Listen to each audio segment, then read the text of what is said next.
साथियों, जैसे आपको पता है प्लेसेस इन न्यूज़ या मैपिंग का जो पार्ट है, ठीक है, वो किसी भी एग्जाम के लिए चाहे छोटा से छोटा हो या फिर बड़े से बड़ा, सभी के लिए बहुत ही ज़्यादा ज़रूरी होता है। Integral part of any question paper, ठीक है, कम्पिटिटिव एग्जाम्स की बात कर रहा हूँ, बोर्ड पेपर की बात नहीं कर रहा हूँ।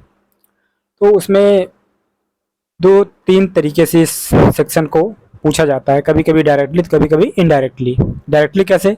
जैसे अभी हाल ही में ये प्लेस न्यूज़ में था, ये कहाँ पे है, ठीक है, कौन सी स्टेट का या कौन सी कंट्री का पार्ट है, कोई लेक हो गया, कोई नेशनल पार्क हो गया, या फिर कोई भी जगह, पॉपुलर जगह, ठीक है। लेकिन इनडायरेक्टली भी पूछा जाता है, जैसे उसकी जियोलॉजिकल या जियोग्राफिकल लोकेशंस के, उसके फीचर क्या क्या है, कैरेक्टरिस्टिक क्या क्या है, वहाँ पर कौन कौन सा क्लाइमेट पाया जाता है ना, ऐसी सारी चीज़ें, या वहाँ पर वहाँ की वनस्पतियाँ, फ्लोरा एंड फौना क्या क्या हैं, या फिर उससे रिलेटेड हिस्टोरिकल इवेंट्स भी पूछ लिए जाते हैं। तो इसलिए प्लेसेस इन न्यूज़ या मैपिंग का जो पार्ट है किसी भी एग्जाम के लिए बहुत ही ज़्यादा इंपॉर्टेंट हो जाता है। स्वागत है आप सभी का इस प्लेसेस इन न्यूज़ के अगले सेशन में। मैं हूं दिवाकर और आप देख रहे हैं जीएस टेल्स। ये प्लेसेस इन न्यूज़ का फाइनल सेशन है, ठीक है, जो कि डिफरेंट थीमेटिक सेशंस का एक अलग से ये थीम है।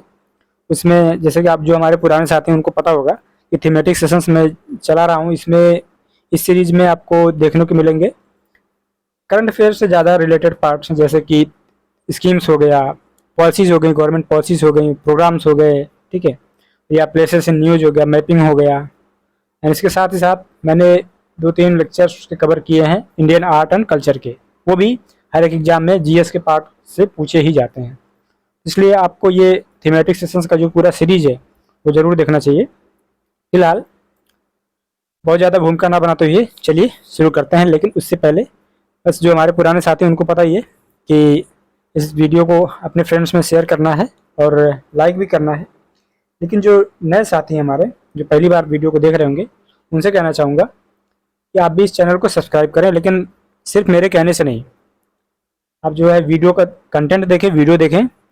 अगर आपको कंटेंट की यूजफुलनेस, उसकी उपयोगिता आपके एग्जाम के लिए समझ में आ रही हो, उचित लग रही हो, तो उस पॉइंट ऑफ व्यू से आप ज़रूर इस चैनल को सब्सक्राइब कर सकते हैं, क्योंकि लगातार इसमें ऐसे ही कंटेंट आएंगे जो एग्जाम के पॉइंट ऑफ व्यू से इम्पोर्टेंट होंगे, ठीक है। तो चलिए शुरू करते हैं बिना किसी फर्दर भूमिका के। ये फाइनल पार्ट है, ठीक है, प्लेसेस इन न्यूज़ का ये फाइनल पार्ट है। एंड उसमें सबसे पहला, इसके पहले 2 पार्ट हम रिलीज कर चुके हैं, जैसे कि बाकी लोगों को पता ही होगा। Keeladi museum was inaugurated by Tamil Nadu chief minister M K. Stalin in Sivaganga district. क्या क्या इसमें इंपॉर्टेंट है? किलाड़ी म्यूजियम हाल ही में न्यूज़ में था, ठीक है, तमिलनाडु में है, और ये तमिलनाडु के शिवगंगा डिस्ट्रिक्ट में है, ठीक है। किस लिए ये इनॉग्रेट किया गया? ये दिखाता है पुराने तमिल लोगों के, पुराने कौन, संगम एज के दौरान पुराने तमिल लोग जो हैं उनकी लाइफ स्टाइल किस तरीके से होती थी। इस म्यूजियम में ये सारी चीज़ें आप देख सकते हैं। कैसे? Variety of antiques virtual reality के थ्रू हैं, and models of ships of Sangam age, ये सारी चीज़ें आप जो है किलाड़ी म्यूजियम जो कि तमिलनाडु में है, तमिलनाडु के शिवगंगा डिस्ट्रिक्ट में, वहाँ पर देख सकते हैं। अभी हाल ही में इसका इनॉग्रेशन किया वहाँ के चीफ मिनिस्टर एम.के. स्टालिन साहब ने। अगला जो प्लेसेस न्यूज़ में हमारी आर्टिकल है वो है सिग्योर प्लेटू को लेके। सिग्योर प्लेटू या फिर सिग्योर पठार जिसे बोल सकते हैं। ये न्यूज़ में क्यों था? क्योंकि इसमें क्या है ना, जो एक हार्मफुल NSAIDs है, हार्मफुल इंसाइड जिसको बोलते हैं non steroidal anti inflammatory drugs, ठीक है। ये जो है सिग्योर प्लेटू के आसपास के एरिया में, जो वहाँ पर जानवरों के कर्कशास होते हैं, या उनका जो कंकाल होता है, जो जैसे जानवर जब हमारे कैटल मर जाते हैं तो उनको मतलब ऐसे खाली जगहों पे कई जगह फेंक दिया जाता है, जिससे कि वल्चर्स जो होते हैं उस पर फीड करते हैं, ठीक है। वल्चर्स अर्थात जो गिद्ध होते हैं वो फीड करते हैं। तो अगर उनके मतलब उनकी बॉडी में, जो डेड कैटल होते हैं उनकी बॉडी में ये non steroidal anti inflammatory drugs होते हैं, जिसकी वजह से उनको भी पॉइजनिंग होने का खतरा रह रहा है वल्चर्स को, ठीक है। तो वल्चर्स जो है रिस्क पे आ जा रहे हैं, इस वजह से ये जो सिग्योर प्लेटू है ये न्यूज़ में आया है। ये चीज़ मैंने बता दिया कि कैटल की कर्कशास को एज ए फूड सोर्स वो मानते हैं वल्चर्स, डेफिनेटली सबको पता ही है, ठीक है। अब अगर वो उनको ये जो एनसाइड है, non steroidal anti inflammatory drugs, ये अगर कैटल्स को मतलब उनकी बॉडी में पाया जाएगा तो ऑब्वियसली उस पर जो वल्चर्स फीड करेंगे उनकी बॉडी में भी जाएगा, जो कि उनके लिए नुकसानदेह है, पॉइजनस है। ठीक है, ये तो हो गया न्यूज। अब न्यूज में बना हुआ है ये सिगुर प्लेटू। ठीक है, सिगुर प्लेटू कहाँ पे है, उसकी क्या क्या खूबियाँ हैं, तो ये सारी चीज़ें अब हम जानते हैं। ये है नीलगिरी डिस्ट्रिक्ट ऑफ तमिलनाडु। दो इन्फॉर्मेशन, नीलगिरी जो है तमिलनाडु में है, और नीलगिरी डिस्ट्रिक्ट पे जो है सिगुर प्लेटू है, इसके नॉर्दर्न स्लोप पे अर्थात उत्तरी स्लोप पे, नीलगिरी हिल्स के उत्तरी स्लोप पर सिगुर प्लेटू है। ठीक है, नीलगिरी हिल्स अपने आप में ही काफ़ी फेमस है, क्योंकि वो एक बायोस्फीयर रिजर्व है। नीलगिरी हिल्स जो है एक बायोस्फीयर रिजर्व है, और ये जो सिगुर प्लेटू है ना, इसी बायोस्फीयर रिजर्व का पार्ट है। नीलगिरी बायोस्फीयर रिजर्व जो है UNESCO world heritage world network of biosphere reserve का भी पार्ट है। ठीक है, तो ये जो सिगुर प्लेटू है ये बहुत ही इंपॉर्टेंट जगह होने वाली है। ओके, इस स्टडी में आगे और हाईलाइट क्या किया गया है कि जैसे ठीक है, इस एनसैड हार्मफुल एंटी स्टेरॉयडल जो मेडिसिन, उसकी वजह से इनका नुकसान तो हो ही रहा है, वो मतलब पॉइजनिंग का रिस्क तो है वल्चर्स पे। साथ ही साथ ये जो इन्वेसिव प्लांट स्पीसीज हैं कौन कौन सी, जैसे कि लंताना कमारा, यूपाटोरियम, इस तरीके से एक और हम पहले आपको बताए थे, है ना, प्रोसोपिस जूलीफ्लोरा। ठीक है, प्रोसोपिस जूलीफ्लोरा जो कि अंग्रेजों ने इसमें मतलब इंडिया में स्थापित किया था बहुत पहले। तो ये सारी जो इन्वेसिव प्लांट स्पीसीज हैं ये क्या कर रही हैं, उनका जो वल्चर्स का जो रोमिंग एरिया, घूमने टहलने का एरिया है, ठीक है, उसको कवर कर ले रही हैं। ठीक है, तो दो तरीके से थ्रेट्स है, दो तरीके से रिस्क हैं। एक तो एनसाइड जो हार्मफुल ड्रग है उसकी वजह से, और ये इन्वेसिव प्लांट स्पीसीज लंताना कमारा, यूपाटोरियम, है ना, एंड प्रोसोपिस जूलीफ्लोरा, इन सब की वजह से। तो ये यूपीएससी का स्टेटमेंट है, ये जान लीजिए। ऐसे यूपीएससी अक्सर क्वेश्चन पूछती है। ये हाल ही में न्यूज़ में था, कौन सा प्लेट्यू, कौन सा झील, कौन सा नदी, ये सारी चीज़ें, या कौन सा प्राणी, कौन सा फ्लोरा एंड फौना जो है रिस्क पे है, किस मेडिसिन की वजह से। सारा एक अगर आपको कंबाइंड एक्सप्लेनेशन समझ में आ जाए तो यूपीएससी में बहुत ज़्यादा हेल्पफुल करने वाला है। आगे सिगुर प्लेट्यू के बारे में जानते हैं। क्या ये एक वाइल्ड लाइफ कॉरिडोर है? Definitely Sigur plateau is a wildlife corridor. ठीक है, जो कि Western Ghats and Eastern Ghats को कनेक्ट करता है। ये भी एक इम्पॉर्टेंट इन्फॉर्मेशन है। देखो, टाइगर्स एंड एलिफेंट्स इस रीजन में अधिकांश मात्रा में पाए जाते हैं। ठीक है, और उनकी जेनेटिक डाइवर्सिटी के लिए ये जो वाइल्ड लाइफ कॉरिडोर है, सिगुर प्लेटू वाइल्ड लाइफ कॉरिडोर, ये बहुत ही ज़रूरी है। ठीक है, वाइल्ड लाइफ कॉरिडोर का मतलब होता है जहाँ एक ऐसी वाइल्ड लाइफ जहाँ से इधर से उधर वो अपना रोम कर सकें, घूम सकें, टाइगर्स, एलिफेंट्स या अदर जो एनिमल्स हैं। ठीक है, वाइल्ड लाइफ एनिमल्स। तो अब इधर उधर घूमेंगे तो उनकी जेनेटिक डाइवर्सिटी के लिए बहुत ही अच्छा रहेगा। ध्यान देने वाली बात यह है कि elephant population in the area is one of the highest in country because of Sigur plateau. देखा, जो मैंने बताया कि जेनेटिक डाइवर्सिटी के लिए ये वाइल्ड लाइफ कॉरिडोर बहुत इंपॉर्टेंट होता है, इसी वजह से एलिफेंट पॉपुलेशन यहाँ पर वन ऑफ द हाईएस्ट है। ठीक है, सिगुर प्लेटू में, कंट्री में एलिफेंट की population one of the highest है। अब उससे भी ज़्यादा इंपॉर्टेंट इन्फॉर्मेशन आ रही है।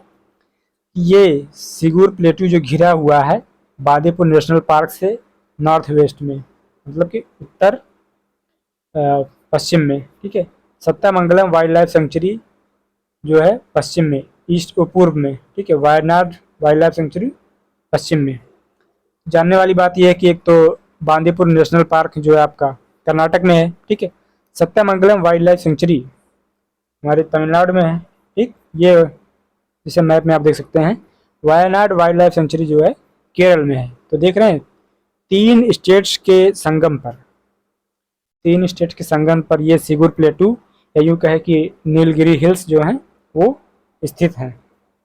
अब आपको जानना चाहिए कि जो भी वाइल्ड लाइफ सेंचुरीज या टाइगर रिजर्व की बात इसमें की, वो कहाँ कहाँ पर उनके रिलेटिव लोकेशंस जान लेते हैं। तो सबसे पहले तो हो गया आपका बांदीपुर टाइगर रिजर्व। ठीक है। बांदीपुर टाइगर रिजर्व जो है इंडिया का पहला टाइगर रिजर्व है। ओके। और नेशनल टाइगर कंजर्वेशन अथॉरिटी नटका द्वारा ये इस्टेब्लिश किया जाता है tiger reserve. Sathyamangalam tiger reserve ये है तमिलनाडु में। अगर आपको मैप देखना हो तो ये कुछ इस तरीके से मूव हो रहा है, ठीक है। ये देखिए केरला का मैप चल रहा है ऐसे ऐसे ऐसे ऐसे, ठीक है। ये केरला का मैप है, ये वाला केरला हो गया। और फिर उसके साथ ही साथ ये ऐसे चल रहा है, ये तमिलनाडु का मैप चल रहा है, ठीक है। तमिलनाडु का मैप चल रहा है। तो ये जो पार्ट है ये कर्नाटका का हो गया। तो कर्नाटका में आ गया आपका बांदीपुर नेशनल ये टाइगर रिजर्व, ठीक है। नागरहोले टाइगर रिजर्व, नागरहोले जो है और ऊपर है, नॉर्थ में है। ये भी ध्यान देने वाली बात है कि कौन किसके नॉर्थ में है, कौन किसके साउथ में है, ईस्ट में है, वेस्ट में है, ठीक है। थोड़ा और एक्सपेंड करते हैं। यहाँ पे देखिए ये हो गया आपका नागरहोले टाइगर रिजर्व एंड ये कर्नाटक में है, ठीक है। बांदीपुर टाइगर रिजर्व कर्नाटक में है। नुगु वाइल्ड लाइफ सेंचुरी कर्नाटक में है। Brahmagiri Brahmagiri wild life sanctuary Karnataka में। वायनाड वाइल्ड लाइफ सेंचुरी जिसकी बात करें काफ़ी फेमस है, ठीक है। वायनाड वाइल्ड लाइफ सेंचुरी ये जो है केरल में है। Okay. Mudumalai tiger reserve, Mudumalai tiger reserve पता है आपको, ये तमिलनाडु में है। सत्यामंगलम तमिलनाडु में है। BRT BRT है Biligiri Rangaswamy temple tiger reserve, ठीक है। ये भी आपका कर्नाटक में है, BRT टाइगर रिजर्व।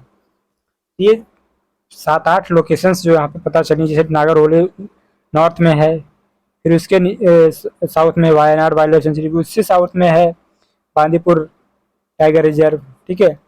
फिर उससे भी साउथ में है मुदुबलाई टाइगर रिजर्व, उससे भी साउथ में है सत्यामंगलम टाइगर रिजर्व। तो इस तरीके से इनकी रिलेटिव लोकेशंस और कौन सी स्टेट में, ये सब आपको याद करना जानना जरूरी है। सिगुर प्लेटू में कौन कौन से ट्राइबल्स पाए जाते हैं वो देख लेते हैं। इरुलार कम्युनिटी, ठीक है। इरुलार कम्युनिटी जो हैं ये ट्राइबल ग्रुप्स हैं जो कि सिगुर प्लेटू में पाए जाते हैं। ओके। इरुलार कम्युनिटी, इरुलार कम्युनिटी जो है द्रविडियन एथनिक ग्रुप का पार्ट है। जैसे कि आपको पता होगा जितने हमारे सदर्न स्टेट्स हैं साउथ इंडिया के, वो सब द्रविडियन कल्चर को फॉलो करते हैं। द्रविडियन एथनिक ग्रुप वहाँ पे पाए जाते हैं और द्रविडियन लैंग्वेज भी होती है। जैसे आपका कर्नाटक का हो गया, ठीक है, या मलयालम हो गया, ठीक है, तेलुगु हो गया, एंड जो हमारा उसका है तमिलनाडु का तमिल हो गया, ठीक है। ये सब जो लैंग्वेज है ये सब द्रविडियन लैंग्वेज ग्रुप के अंतर्गत आती है, ठीक है। कन्नड़ा जो कर्नाटक का है। इस तरीके से इरुलार कम्युनिटी जो बिलोंग करती है ट्राइबल ग्रुप्स, वो भी द्रविडियन ग्रुप से बिलोंग करती है, ठीक है। इरुलार कम्युनिटी पाई जाती है तमिलनाडु, केरला, कर्नाटक, इन सारे स्टेट्स में। Okay. Chitwan national park,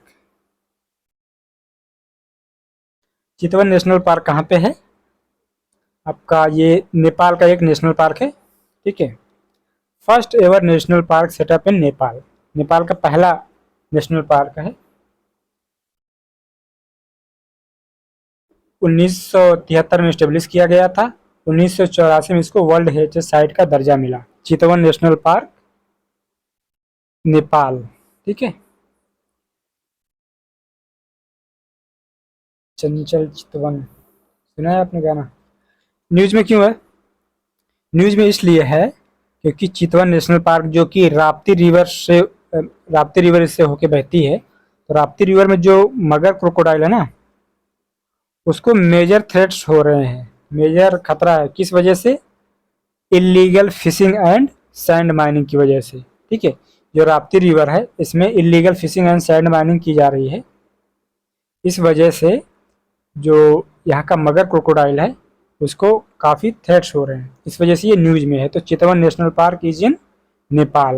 okay. First ever national park to be set up in Nepal and got its world heritage site status in 1984। 1984 में इसको वर्ल्ड हेरिटेज साइट मिला।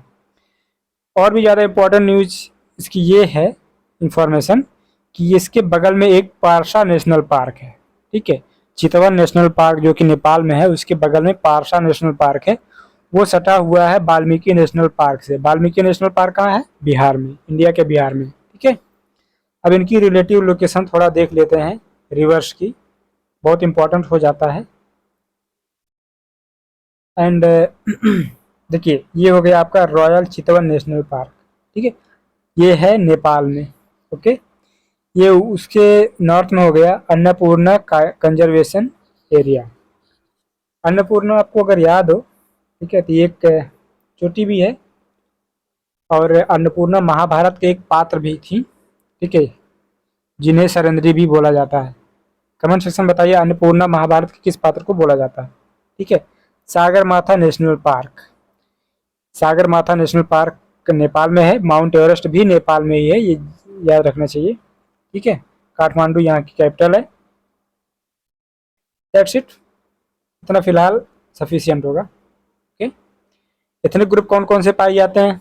तो थारू पीपल, थारू लोग जो हैं ये यहाँ के एथनिक ट्राइब्स हैं चितवन नेशनल पार्क के। ठीक है, अब थारू जो है चितवन नेशनल पार्क का ट्राइबल ग्रुप है। ठीक है, और चितवन नेशनल पार्क नेपाल में है। नेपाल जो टच करता है इंडिया के उत्तराखंड को, ठीक है, यूपी को, उत्तर प्रदेश को, बिहार को, ठीक है, और आपका हो गया वेस्ट बंगाल एंड सिक्किम को। 5 स्टेट को हमारे ये नेपाल टच करता है। ठीक है, उसमें से ये जो थारू पीपल हैं, थारू ट्राइबल ग्रुप से, ये UK, Uttarakhand, UP and Bihar में भी पाए जाते हैं। ओके, अगला जो प्लेस है lake Sils. Lake Sils is a stunning natural wonder in the upper Engadine valley of Grisons Switzerland. जानने वाली बात बस इतनी है, लेक सिल्स अभी न्यूज में था, स्विट्जरलैंड में है। न्यूज में क्यों था? क्योंकि इसमें अभी एक चेक गणराज्य के एक इंसान ने, एक आदमी ने इसमें 52.1 फीट तक, 52.1 फीट गहराई तक इस चिलचिलाती लेक में, चिलचिलाती झील में डाइव मार दिया था। 52.1 फीट तक नीचे गया, फिर निकल भी आया जिंदा, बिना किसी वेट सूट को पहने, जो ये एक वर्ल्ड रिकॉर्ड है। ठीक है, इतना खूबसूरत सा झील है ये, लेकिन बहुत ही ठंडा है। आपको पता है स्विट्जरलैंड थोड़ा ठंडे प्रदेश में है। ठीक है, यूरोप में है। ये झील बहुत ही ठंडी है। बिना वेट सूट के पहन के ये आदमी जो है 52.2 फीट तक नीचे चला गया था। तो lake Sils is situated in Switzerland. अगली जो प्लेसेस न्यूज है वो है बथिंडा फोर्ट इन पंजाब।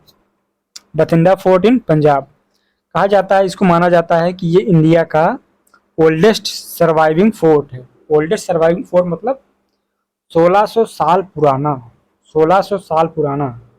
ठीक है, बथिंडा फोर्ट इन पंजाब, इसका जो अभी रिपेयरिंग एंड मेंटेनेंस रेस्टोरेशन का काम चल रहा है, इस वजह से ये न्यूज में है। ठीक है, कहा जाता है कि ये जो बठिंडा फोर्ट, आपको पता है बठिंडा जो प्लेस है वो पंजाब में है। ठीक है, जब वी मेट एक मूवी आई थी, जब वी मेट, करीना कपूर एंड शाहिद कपूर की, तो उसमें बठिंडा की बहुत ज़्यादा चर्चा है। ठीक है, बठिंडा आपको पता ही पंजाब में है, उसी तरीके से बठिंडा फोर्ट भी पंजाब में है। ठीक है, बठिंडा फोर्ट को बनवाया था भट्टी राजपूत रूलर्स ने ड्यूरिंग 6th सेंचुरी। 6वीं सेंचुरी में भट्टी राजपूत रूलर्स ने बनवाया था बठिंडा। ये तो भट्टी है, ये बठिंडा। अगर इसका एच हट जाए तो बत्ती, बठिंडा। अच्छा, इसका एच हटा के जो है यहाँ पर एच डाल दिया गया, इसलिए इसको बठिंडा पोर्ट बोला गया। ओके, समझ गए। ठीक है, तो बठिंडा पोर्ट को भट्टी रूलर्स ने, राजपूत रूलर्स ने बनवाया था। 6th सेंचुरी एडी में बनवाया गया था। 1600 साल पुराना पोर्ट है। वो इंडिया का ओल्डेस्ट सर्वाइविंग पोर्ट है, वो फोर्ट है, किला। ठीक है, इसकी रिपेयरिंग एंड रेस्टोरेशन का काम चल रहा है। सिग्निफिकेंस ऑफ जोजिला पास। जोजिला पास, जोजिला दर्रा अक्सर आप सुनते होंगे। ठीक है, वो भी न्यूज में था हाल फिलहाल में। अकेला स्ट्रेटेजिक लिंक है बिटवीन लद्दाख एंड कश्मीर। ठीक है, कुछ इस तरीके से ये पास है, जोजिला पास। आप देख सकते हैं इसमें गाड़ियाँ वाड़ियाँ भी आराम से आती जाती हैं। ठीक है, ये अकेला रोड लिंक है जो कि लद्दाख को पूरे इंडिया से कनेक्ट करता है। क्यों?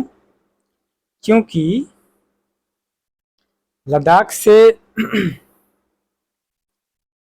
पास के थ्रू, दर्रे के थ्रू, जोजिला पास के थ्रू जाने का जो रास्ता है ये सिर्फ ये जोजिला पास ही है। ठीक है, जोजिला पास यहाँ पे आप देख सकते हैं, श्रीनगर और ये लद्दाख के बीच में एक पास है। ठीक है, ये अकेला ऐसा एक लिंक है जो लद्दाख को इंडिया से जोड़ता है। एक बारालाचा ला भी है, बारालाचा ला या पास बोलते हैं इसको, ये हमारे हिमाचल प्रदेश में है। अगला गोलकोंडा फोर्ट, फिर से एक किला जो न्यूज में है। ठीक है, गोलकोंडा फोर्ट, गोलकोंडा कैपिटल आप अक्सर सुने होंगे, अभी आप पता चलेगा कहाँ पे है, कैसे है। ठीक है, गोलकोंडा फोर्ट जो है तेलंगाना के हैदराबाद में स्थित है। ठीक है, हैदराबाद में, तेलंगाना के हैदराबाद में। Historically significant fort is that dates back to 11वीं सेंचुरी, 11वीं सेंचुरी में बना था गोलकोंडा फोर्ट। ठीक है, अभी कहाँ पे है ये, तेलंगाना के हैदराबाद में है। ओके, कुछ इस तरीके से दिखता है। Built by Kakatiya ruler Pratap Rudra. ठीक है, प्रताप रुद्र जो थे ककातिया रूलर थे, उन्होंने बनवाया था इस गोलकोंडा फोर्ट को। ठीक है, उसके बाद क्या हुआ, वारंगल के राजा, राजा देवराज, वारंगल के राजा जो थे देवराज ने इसको बाहमनी किंग्स को हैंड ओवर कर दिया था। ठीक है, ये बनाया गया था गोलकोंडा फोर्ट को प्रताप रुद्र राजा द्वारा, जो कि ककातिया रूलर थे, और इसको वारंगल के राजा देवराज द्वारा बाहमनी किंग्स को हैंड ओवर कर दिया गया था। उसके बाद में ये गोलकोंडा सल्तनत की कैपिटल बन गई थी। ठीक है, अगली जो प्लेस है वो है lake Natron, lake Natron and alkaline lake in Tanzania. इसको हम अपने previous current affair special section में भी कवर कर चुके हैं और काफ़ी डिटेल में कवर किए हैं। ठीक है, तो वहाँ से भी आपको ज़रूर देखना चाहिए। एक्चुअली उस जो करंट अफेयर स्पेशल का जो हमारा सेशन हुआ करता था, ठीक है, जिसको कि प्रीलिम्स बूस्टर सीरीज के प्लेलिस्ट के रूप में हमने सेव किया हुआ है, उसको भी आप देख सकते हैं। उसमें क्या होता था कि हम मतलब बहुत, तब उस समय बहुत आराम से न्यूज़ को कवर किया जा सकता था। ठीक है, डेली डेली कवर होता था, तो थोड़ा ज़्यादा डिटेल एक्सप्लेनेशन वहाँ पे हुआ है। तो अगर आप उसको देख लेंगे, ये जो रिवीजन सीरीज चल रही है इसमें आपको बहुत फ़ायदा होने वाला है। कभी कभी जनरली क्या, अभी हम अपने कई ऐसे एस्पिरेंट से ये हमें मतलब सुनने में आ रहा है कि सर हम ऑलरेडी कोई ना कोई इस्टेब्लिश सोर्स फॉलो कर रहे हैं, तो और दूसरे सोर्स फॉलो करें ज़रूरी है क्या? ऐसा तो नहीं होगा कि ज़्यादा मटेरियल हो जाए और जो है हम रिवाइज ना कर पाएँ या इधर उधर भागते रहें और एक कंटेंट पे ना टिक पाएँ। तो देखो, अगर आप ऐसा देखो, एनालिसिस इस बेस पे किया जाता है ना, प्रीवियस ईयर क्वेश्चन देखो, PYQ प्रीवियस ईयर क्वेश्चंस देखो, प्रीवियस ईयर पेपर देखो, उसमें किस तरीके से क्वेश्चन पूछा जाता है और कौन से सोर्स से आ रहा है। जब आप ये एनालाइज करने जाएंगे कौन से सोर्स से आ रहा है, तो आपको समझ में नहीं आएगा कौन से सोर्स से आ रहा है, क्योंकि किसी भी सोर्स से बहुत ज़्यादा क्वेश्चंस नहीं मिलते हैं। जनरली क्या होता है, देखिए यूपीएससी की तो बात ही छोड़ दीजिए। ठीक है, यूपीएससी में आपको एक बहुत detailed analysis of the news paper होना चाहिए, 3-4 सोर्सेज कम से कम होने चाहिए, तब आप थोड़ा कॉन्फिडेंट हो सकते हैं करंट अफेयर के सेक्शन में। स्टैटिक की पार्ट नहीं कर रहा हूँ मैं, स्टैटिक पार्ट की बात नहीं कर रहा हूँ। स्टैटिक पार्ट में क्या होता है, आप किसी एक सोर्स पे फिक्स रहिए, ठीक है, एक सोर्स से टिके रहिए, उसी को मल्टीपल रिवीजन करिए। लेकिन जो करंट अफेयर का पार्ट है, करंट अफेयर के पार्ट के लिए कम से कम 2 सोर्स आपको चाहिए, स्टैंडर्ड सोर्स। ठीक है, 2 ऐसे बढ़िया सोर्स चाहिए जो कि अच्छा कंटेंट कवर करते हों मिनिमम। ठीक है, उसके बाद 3 या 4 सोर्स भी अगर आप कर लेते हैं तो ज़्यादा से ज़्यादा क्वेश्चन अगर आपको करंट अफेयर का अटेम्प्ट करना है तो आपको 3 या 4 सोर्सेज से कवर करना पड़ेगा। कैसे? इसका प्रूफ ये है कि पिछले बार का अगर आप यूपी पीसीएस का पेपर देखें तो जनरली क्या हुआ, लास्ट में सब वही जो दृष्टि आई का वो वार्षिकांक आता है या घटनासार का वार्षिकांक आता है, ईयरली कंपाइलेशन, उसको लोग सोचते हैं उसको पढ़ लें उसमें से हो जाएगा। नहीं होता, कुछ नहीं होता। पिछली बार के पेपर में देखिए 4-5 क्वेश्चन से ज़्यादा कुछ आया नहीं था। ठीक है, वो जो दृष्टि आई का वार्षिकांक था उसको लोग गाली दे रहे थे कि उससे कुछ आया नहीं, इतना मेहनत करके पढ़ा लिखा, ठीक है, बड़ा भरोसा करके। तो अब जो है यूपी पीसीएस भी चालाक हो गया है, किसी एक सोर्स से नहीं पूछेगा, बहुत ज़्यादा नहीं मिलेगा। इसलिए आपको हाँ सोर्सेज स्टैंडर्ड होने चाहिए, लेकिन करंट अफेयर के लिए जो है आपको कम से कम 2 सोर्स तो बढ़िया से फॉलो करने हैं, 3 या 4 हो जाए तो ज़्यादा क्वेश्चन आपके सॉल्व हो पाएंगे करंट अफेयर के, ये जान लीजिए। तो करंट अफेयर किसी भी एग्जाम को क्लियर करने के लिए जिसमें जीएस पूछा जाता है, सबसे ज़्यादा इंपॉर्टेंट है, बहुत इंपॉर्टेंट नहीं, सबसे ज़्यादा, क्योंकि 150 के क्वेश्चन में 30, 35, 40 क्वेश्चन जो है करंट अफेयर से पूछ लिए जाते हैं यूपीपीसीएस में। बाकी यूपीएससी का तो आपको पता ही है, ठीक है, बहुत ज़्यादा उसमें भी 10, 15, 20 क्वेश्चन करंट अफेयर से पूछ लिए जाते हैं। तो इसलिए करंट अफेयर के लिए आप 3 सोर्सेज भी फॉलो कर सकते हैं, और कर पाए तो 4 सोर्सेज करिए, ठीक है। लेकिन हाँ, देखना ज़रूरी है कि किसका कंटेंट कैसा है। कंटेंट 1-2 बार आप चेक कर लीजिए, अगर स्टैंडर्ड कंटेंट है, अच्छा कंटेंट है, तो थोड़ा डाइवर्सिटी भी होना चाहिए। वही सेम एक ही बुक से उठा के सब लोग कॉपी पेस्ट ना कर दें, ठीक है। जैसे कि आप अगर मेरे चैनल से देखेंगे, एडवर्टाइज नहीं कर रहा हूँ मैं, पता मुझे, क्योंकि मैं सारे सोर्सेज को जान रहा हूँ, ठीक है। तो यहाँ पर आपको कंटेंट डेफिनेटली डिफरेंट मिलेगा। बाकी जो सोर्सेज आप वर्षिकांक वगैरह कवर करेंगे उसको कवर करिए, मैं नहीं कर रहा हूँ, लेकिन 1-2 सोर्सेज और भी फॉलो करिए, ठीक है। कंटेंट देखिए, कंटेंट का स्टैंडर्ड किस तरीके से है, और एग्जाम के पॉइंट ऑफ व्यू से इम्पोर्टेंट है कि नहीं, या फिर वही ढेर सारे डेट, कौन से डेट इंपॉर्टेंट डेट और ये पर्सन न्यूज ये सब कवर करते रह गए, ठीक है। तो उस तरीके से पहले एनालाइज करिए और 2-3 सोर्सेज फॉलो करिए करंट के लिए, उसके बाद अपनी तैयारी करिए, ठीक है। चलिए वापस आते हैं। ये मुझसे किसी एस्पिरेंट ने पूछा, तो इसलिए मैंने सोचा कि ठीक है एक्सप्लेन कर देते हैं।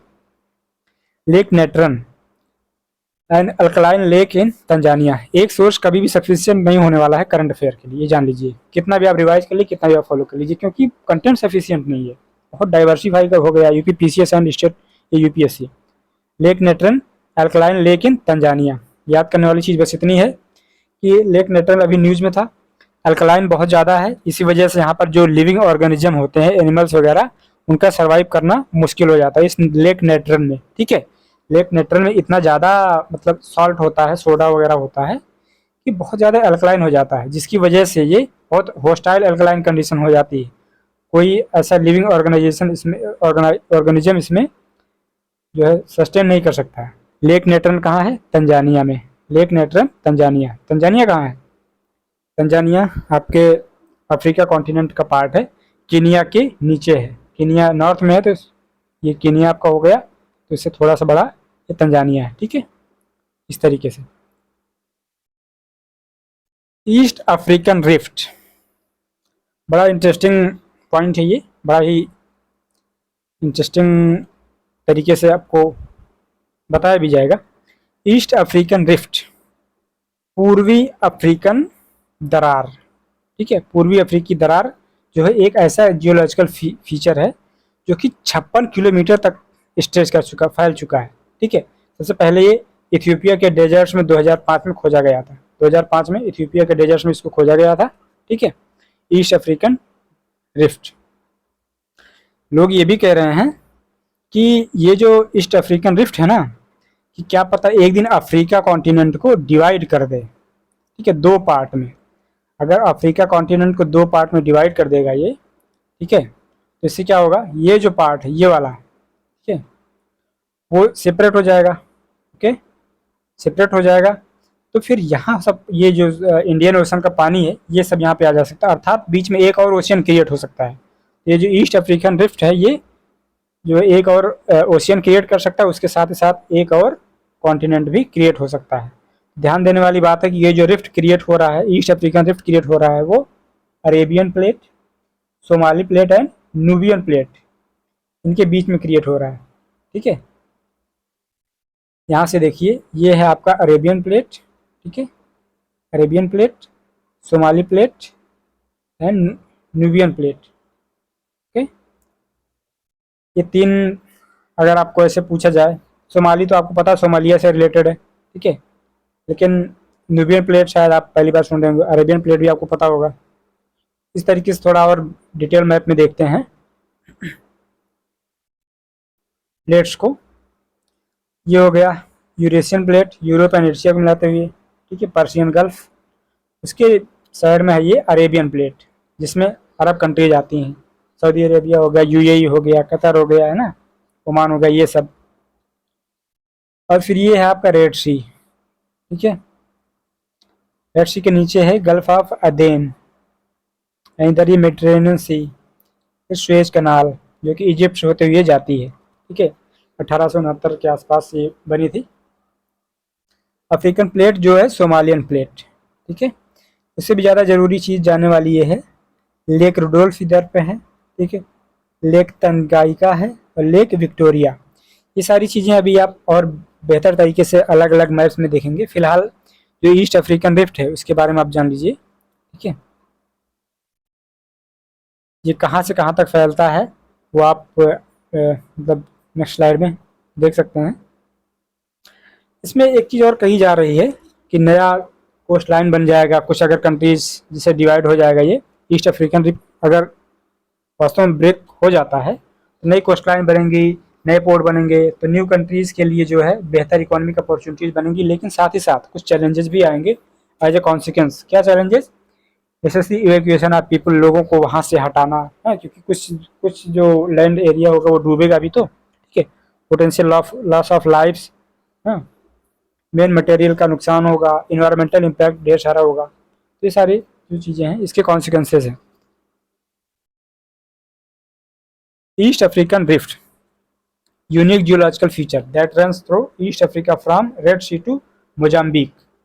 ये जानने वाली चीज़ है, ये रेड सी से लेके मोजाम्बिक तक, यहाँ तक जो एरिया है ये मोजाम्बिक तक ये फैला हुआ east African rift.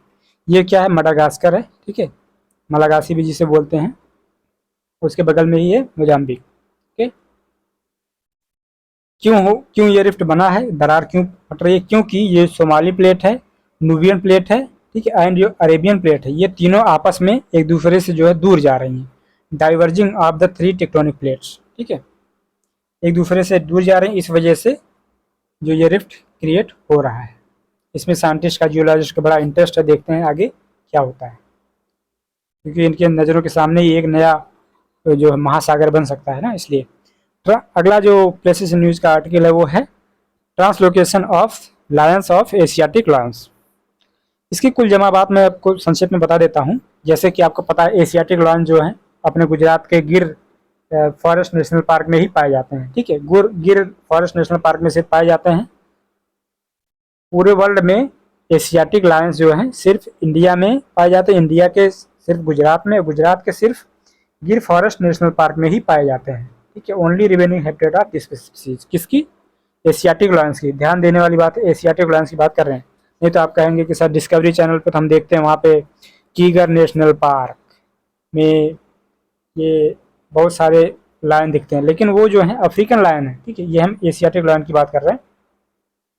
Asiatic lion India के गुजरात के सिर्फ गिर फॉरेस्ट नेशनल पार्क में पाया जाता है। अभी क्या बात हो रही है, अभी एक है बारदा वाइल्ड लाइफ सेंचुरी, जो कि ज़्यादा से ज़्यादा 100 किलोमीटर दूर है गिर फॉरेस्ट नेशनल पार्क से, ठीक है। गुजरात में ये बारदा वाइल्ड लाइफ सेंचुरी में कहा जा रहा है कि 40 एशियाटिक लायंस को वहाँ से शिफ्ट कर दिया जाए, ट्रांसलोकेट कर दिया जाए, ठीक है। क्यों? वो इसलिए ताकि उनकी जो सिक्योरिटी एंड सेफ्टी है वो बेहतर की जा सके। कैसे होगा?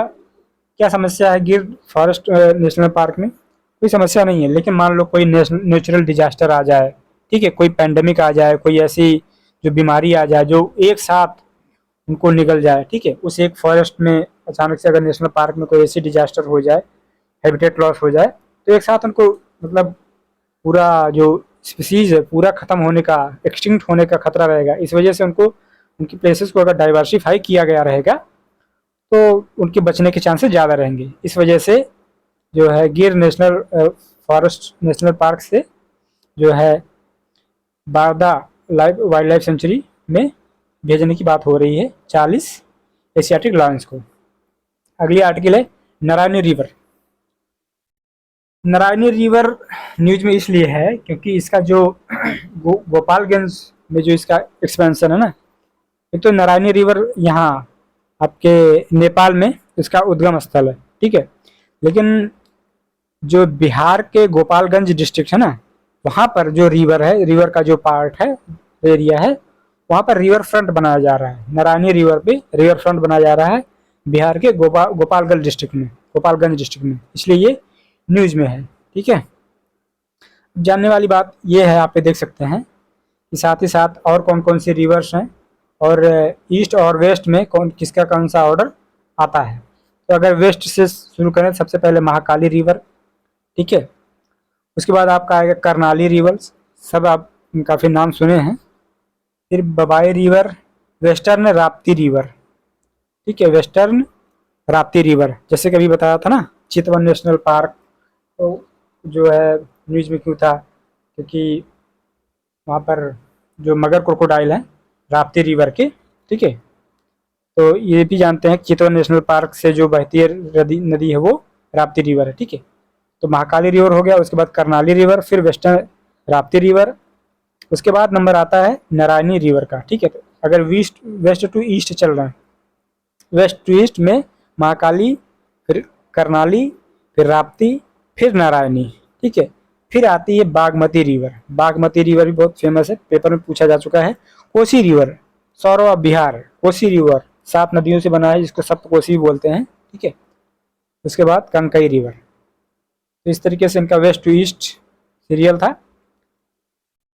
नारायणी रिवर को गंडकी रिवर भी बोलते हैं, also known as Gandaki river, is part of, इसका जो मेजर रिवर नेपाल में है, ये गंगा नदी का लेफ्ट बैंक ट्रिब्यूटरी है, ठीक है, गंगा नदी की लेफ्ट बैंक ट्रिब्यूटरी।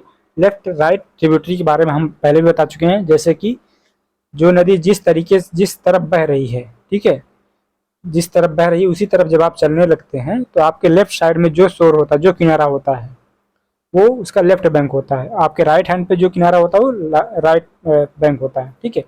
तो जो नारायणी रिवर है वो गंगा रिवर की लेफ्ट बैंक ट्रिब्यूटरी है, इसको गंडकी रिवर भी बोला जाता है। इसका उद्गम स्थल है नेपाल में, ठीक है। ये नारायणी रिवर का जो वो बन रहा है ना, रिवर फ्रंट बन रहा है, नमामि गंगे प्रोग्राम के अंतर्गत बन रहा है, इसलिए नमामि गंगे प्रोग्राम को भी रिवाइज करना जरूरी है। फ्लैगशिप प्रोग्राम में 2014 में लॉन्च किया गया था, क्यों? To clean and rejuvenate the river Ganga, साफ सफाई करने के लिए, उसको नयापन देने के लिए, जो गंगा नदी है उसको नयापन देने के लिए 2014 में सरकार ने नमामि गंगे प्रोग्राम लॉन्च किया था। इसका एम है पॉल्यूशन कम करना, ठीक है, restoring the ecological balance of the river, ecological balance को पुनः वापस ले आना और पोल्यूशन नदी में कम करना, ठीक है। गंगा नदी बहुत ही पोल्यूटेड है, अक्सर सुनने में आता है, सबसे ज़्यादा तो यमुना है। Next article is Tamil Nadu government has announced that notification of Thanthai Periyar wild life sanctuary. Thanthai Periyar wild life sanctuary जो कि 18वां वाइल्ड लाइफ सेंचुरी है तमिलनाडु का। बस इतना जानना है कि Thanthai Periyar wild life sanctuary Tamil Nadu में है, रिसेंटली अनाउंस किया, इसलिए क्या पता क्वेश्चन में पूछ लिया जाए वन लाइनर में। सिनिया आइलैंड, इसको भी हम अपने करंट अफेयर स्पेशल सेक्शन में कवर कर चुके हैं थोड़ा बेहतर तरीके से, तो इसलिए ज़रूर आप उसको देखें। सिनिया आइलैंड ये जो है oldest pearl town in the world है, सिचुएटेड पर्शियन गल्फ, ठीक है, पर्शियन गल्फ में स्थित है सिनिया आइलैंड, जिसको बोला जा रहा है कि ये दुनिया का ओल्डेस्ट पर्ल टाउन है, ठीक है। पर्ल माने मोती, मोती का टाउन है, मोतियों का व्यापार यहाँ से हुआ करता था। यूनाइटेड अरब अमीरात का ये पार्ट है। मैप में अगर आप देखें तो कुछ इस तरीके से इस पोजीशन पे ये लोकेटेड है। ये रहा आपका सिनिया आइलैंड, ठीक है, यूएई का पार्ट है, oldest pearl town. Next article is Chenab river. Chenab river नहीं, चेनाब ब्रिज। चेनाब रिवर के ऊपर चेनाब ब्रिज बन रहा है, तो क्या ये वर्ल्ड का हाईएस्ट रेल ब्रिज है, सबसे ऊंचा, दुनिया का सबसे ऊंचा रेल ब्रिज। ध्यान देने वाली बात है कि रेल ब्रिज है चेनाब ब्रिज, चेनाब नदी पे बन रहा है, ठीक है। Challenging train of highways Himalayas में है, ऑब्वियसली हिमालय अपने आप में काफ़ी चैलेंजिंग है। इंपॉर्टेंट इसलिए है क्योंकि ये strictly important Udhampur Srinagar Baramulla railway link, Indian railway की एक बहुत इंपॉर्टेंट रेलवे प्रोजेक्ट है, श्रीनगर उधमपुर बारामूला रेलवे लिंक, उसका पार्ट है ये चेनाब ब्रिज, ठीक है। ये जो है ये चेनाब ब्रिज इस उधमपुर श्रीनगर बारामूला रेलवे लिंक का पार्ट है। ये रेलवे लिंक इसलिए बनाया जा रहा है ताकि जम्मू एंड कश्मीर को पूरी इंडिया से रेल के थ्रू कनेक्ट किया जा सके, okay. Chenab bridge is the world's highest rail bridge. अगली news, Arizona Black Mesa trust. Arizona एक स्टेट है यूएसए की, ठीक है, वहाँ का ब्लैक मेसा ट्रस्ट एक ऐसा ट्रस्ट है जिसको वाटर एंड हेरिटेज शील्ड का अवार्ड दिया गया है, ठीक है, वाटर एंड हेरिटेज शील्ड। ये अवार्ड कौन देता है? International committee on monuments and sites, international science committee, ठीक है। इसके शॉर्ट फॉर्म आईकोमॉस ISC इसको दिया गया है। एक बड़ा ही प्रेस्टिजियस अवार्ड है। ब्लैक मेका मेसा ट्रस्ट को दिया गया है अरिजोना की वाटर एंड हेरिटेज शील्ड का अवार्ड। ये अवार्ड इसलिए दिया जाता है ताकि जो लोग पब्लिक अवेयरनेस फैलाते हैं water and indigenous sacred sites के बारे में, उन्हें दिया जाता है। तो अरिजोना की ये जो साइट है ब्लैक मेसा ट्रस्ट, इसको मिला है water and heritage shield award. In recent meeting अभी हमारे environment minister Bhupender Yadav ji and Lok Sabha speaker Om Birla ने डिसाइड किया कि कोटा के मुकुंदरा हिल टाइगर रिजर्व में और बूंदी के रामगढ़ विषधारी टाइगर रिजर्व में एक एक टाइगरेस को रिलीज किया जाएगा, जिससे कि वहाँ का जो टाइगरेस और टाइगर का पॉपुलेशन है वो और इम्प्रूव हो सके, बढ़ सके। ठीक है, अब आपको जानने वाली बात यह है कि मुकुंदरा हिल्स टाइगर रिजर्व कहाँ है? राजस्थान में है। ठीक है, और वो बूंदी का रामगढ़ विषधारी टाइगर रिजर्व जो है वो भी राजस्थान में है। अगर रिलेटिव लोकेशन की बात करें, ठीक है, तो रणथंभौर में ये आता है Mukundra hills tiger reserve. Ranthambore tiger reserve से पहले नॉर्थ में है। ठीक है, और रणथंभौर डिस्ट्रिक्ट में ही आता है Kela Devi sanctuary, Ranthambore national park, Sawai Mansingh sanctuary, है ना। फिर उसके नीचे आता है कोटा का, ये कोटा में आता है मुकुंदरा हिल्स टाइगर रिजर्व। ठीक है, और उससे भी नीचे यहाँ पर कहीं पे है बूंदी का जो ये रामगढ़ विषधारी टाइगर रिजर्व है, ये बूंदी में है। बूंदी जो है राजस्थान का ही पार्ट है, डिस्ट्रिक्ट है। तो अगर रिलेटिव लोकेशन की देखा जाए तो नॉर्थ में है रणथंभौर टाइगर रिजर्व, उसके साउथ में है मुकुंदरा हिल्स टाइगर रिजर्व, उसके नीचे है Ramgarh Vishdhari tiger reserve. Okay, Mahim fort, इसको भी हम अपने करंट अफेयर स्पेशल सेक्शन में कवर कर चुके हैं बेहतर डिटेल के साथ। ठीक है, Mahim fort was news in historic fort located in Mahim, Mumbai, Maharashtra, built by the descendants of King Bhimdev between 1140 to 1241. Fort has rich history. Mahim fort अभी न्यूज में था। ये जो है माहिम मुंबई महाराष्ट्र में स्थित है। माहिम का अगर MAH पकड़े, MAH महाराष्ट्र का MAH पकड़े तो पता चल जाता है माँ दोनों में। ठीक है, माहिम महाराष्ट्र में है, मुंबई में, माहिम मुंबई महाराष्ट्र। इसको किंग भीमदेव के वंशज द्वारा बनवाया गया था 1140 से 1241 के बीच में। ये एक बड़ी ही स्ट्रेटेजिक लोकेशन में स्थित है, क्योंकि यहाँ जो है ना, इसके किनारे किनारे पानी है, और तो इस वजह से यहाँ से क्या बोलते हैं कि उसका मतलब अगर वो करना हो, देखभाल करना हो, ठीक है, यहाँ से चौकसी रखनी हो, तो बहुत आसानी से लोग पहले के समय में रखते थे। इस वजह से माहिम फोर्ट स्ट्रेटेजिकली काफ़ी इंपॉर्टेंट है, किंग भीमदेव के पूर्वजों द्वारा बनाया गया था। ठीक है, Nevado del Ruiz, Nevado del Ruiz is a stratovolcano located in Colombia. Colombia में स्थित है नेवादो डेल रुइस, एक स्ट्रेटो वोल्केनो है। और भी ज़्यादा इंपॉर्टेंट चीज़ क्या है कि ये most active and dangerous volcano of the country है। तो नेवादो डेल रुइस एक स्ट्रेटो वोल्केनो है, कोलंबिया में स्थित है और एक्टिव वोल्केनो है। ठीक है, छोटा सा न्यूज़ था, लेकिन उससे ज़्यादा इम्पोर्टेंट है कि आप जो है ये साउथ अमेरिका के जो मैप उसको एक बार फिर से रिवाइज कर लें। बहुत शॉर्ट में इसको रिवाइज करेंगे। इसमें जानना जरूरी है कि इक्वेटर कौन कौन से कंट्री से पास होता है। एक हो गया आपका इक्वाडोर, इक्वा में इक्वेटर है, इक्वाडोर में इक्वा है एंड इक्वेटर में इक्वा है, तो दोनों इक्वेटर से पास होते हैं। ठीक है, कोलंबिया जहाँ की नेवादो डेल रुइस जो वोल्केनो इरप्ट हुआ, कोलंबिया से पास होता है। ये रही लाइन आपकी। ठीक है, इक्वेटर की line Brazil, Colombia and Ecuador तीनों से पास होती है। ओके, और जो चीज़ जानने वाली बात है, Guyana, Suriname and French Guiana, इनका जो वेस्ट टू ईस्ट ऐसे ही सीरियल है, गुयाना, सूरीनाम, फ्रेंच गुयाना। ठीक है, तो गुयाना के बाद फिर सूरीनाम, फिर उसके बाद फिर से फ्रेंच गुयाना आ जाता है। अगर आप करंट अफेयर सेक्शन का जो स्पेशल सेक्शन अगर आप देख पाएंगे तो उसमें बहुत अच्छे तरीके से किस तरीके से आप उसको याद कर पाएंगे वो सारी चीज़ें डिस्कस की गई हैं। बोलीविया, ठीक है, बोलीविया को बोलने की आज़ादी नहीं है, क्यों? क्योंकि ये लैंड लॉक कंट्री है। इधर से पेरू दबा रहा है इसको पेरा, चिली इसको चिली दबा रहा है, ठीक है, एंड ब्राज़ील कवर किया हुआ है, एंड इधर ये हो गया आपका अर्जेंटीना, ओके। तो बोलीविया जो है 5 कंट्री से घिरा हुआ है, Paraguay, Brazil, Peru, Chile and Argentina, ठीक है। साथ ही साथ पराग्वे भी लैंडलॉक कंट्री है एंड बोलीविया भी लैंडलॉक कंट्री है। पराग्वे उरुग्वे में आपको थोड़ा सा कंफ्यूजन हो सकता है। तो पराग्वे पड़ा हुआ जहाँ पड़ा था, ठीक है, उससे टूटकर ये उरुग्वे नीचे नीचे गिर गए उरुग्वे नीचे गिर गए, okay.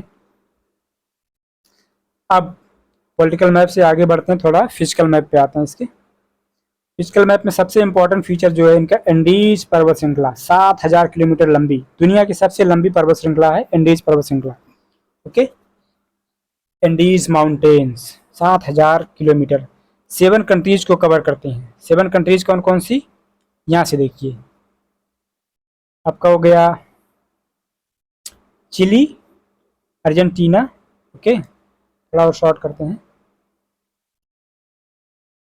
Chilli, Argentina and Peru, Bolivia, Ecuador, Colombia and Venezuela. जानने वाली बात यही है कि वेनेजुएला भी इस एंडीज पर्वत श्रृंखला का पार्ट है, लेकिन ब्राज़ील नहीं है। इतना बड़ा कंट्री है ब्राज़ील, लेकिन ब्राज़ील एंडीज पर्वत श्रृंखला का पार्ट नहीं है। दुनिया की सबसे बड़ी पर्वत श्रृंखला है एंडीज, ठीक है। अब साथ ही साथ और देखेंगे, इसमें है आपका अल्टीप्लानो, ये है दुनिया का दूसरा सबसे ऊंचा plateau, second most highest plateau, ठीक है। फर्स्ट वन इज तिब्बत का पठार, टाइबेट प्लेट्यू, ठीक है। दूसरे पे आइए अल्टीप्लानो, इसी अल्टीप्लानो में ही आपका है लेक टिटिकाका, लेक टिटिकाका, थोड़ा इसको और अगर जूम करके दिखाएं, लेक टिटिकाका है। अल्टीप्लानो दुनिया का दूसरा सबसे ऊंचा प्लेट्यू है, उस पे है लेक टिटिकाका। लेक टिटिकाका दुनिया की सबसे ऊंची नेविगेबल लेक है, ठीक है, दुनिया की सबसे ऊंची नेविगेबल फ्रेश वाटर लेक है, okay. Atacama desert, Atacama desert पूरी तरीके से चिली का पार्ट है, ठीक है, चिली का पार्ट है। दुनिया का सबसे शुष्क most driest desert of world, okay. टेम्पास ग्रासलैंड, आपको पता है, अमेजन रेन फॉरेस्ट यही सब है, लानोस, गुआना हाईलैंड्स यहीं पे पाए जाते हैं, और पैटागोनिया, स्टेट ऑफ मैगलन, ये सब जो है सदर्न अमेरिका में ही पाए जाते हैं। अगर आपको बहुत ही डिटेल में और भी ज़्यादा डिटेल के साथ इसको जानना सुनना है तो डेफिनेटली आपको करंट अफेयर स्पेशल सेक्शन के लेक्चर्स को सुनना चाहिए। वहाँ बहुत ही मतलब अच्छे तरीके से इसको एक्सप्लेन किया गया। अभी इसको वीडियो बहुत ज़्यादा लंबा हो जाएगा, इसलिए बहुत ज़्यादा डिटेल में नहीं कवर करें। Gulf of Mannar marine national park, ठीक है। Gulf of Mannar marine national park इसलिए है क्योंकि अभी फर्न थोरियम इसमें एक लगाया गया है, अलग अलग प्रकार के पेड़ पौधे छोटे छोटे, ठीक है, जिसकी वजह से ये न्यूज़ में है। इस पार्क में, gulf of Mannar marine national park में 21 आइलैंड है। ध्यान देने वाली बात है कि ये एक मरीन नेशनल पार्क जरूर है, लेकिन इसके अंतर्गत छोटे छोटे 21 आइलैंड है, ठीक है। तमिलनाडु में स्थित है, इंडिया का सबसे सदर्न मोस्ट नेशनल पार्क है, ठीक है। मरीन नेशनल पार्क डिक्लेयर किया गया 1980 में, ओके। मरीन नेशनल पार्क इसको डिक्लेयर किया गया 1980 में। बाद में इसको gulf of Mannar biosphere reserve में भी शामिल कर लिया गया 1989 में, ओके। ये सब छोटी न्यूज़ थी, उससे ज़्यादा इम्पोर्टेंट न्यूज़ ये है कि गल्फ ऑफ मन्नार की रिलेटिव लोकेशन क्या है मैप में, ठीक है। तो अगर ईस्ट टू वेस्ट देखा जाए तो सबसे पहले आएगा पाक स्ट्रेट। स्टेट होता है जो मतलब दो लैंड मास के बीच में जब छोटी सी वो होती है वाटर बॉडी, ठीक है, उसको स्ट्रेट बोलते हैं।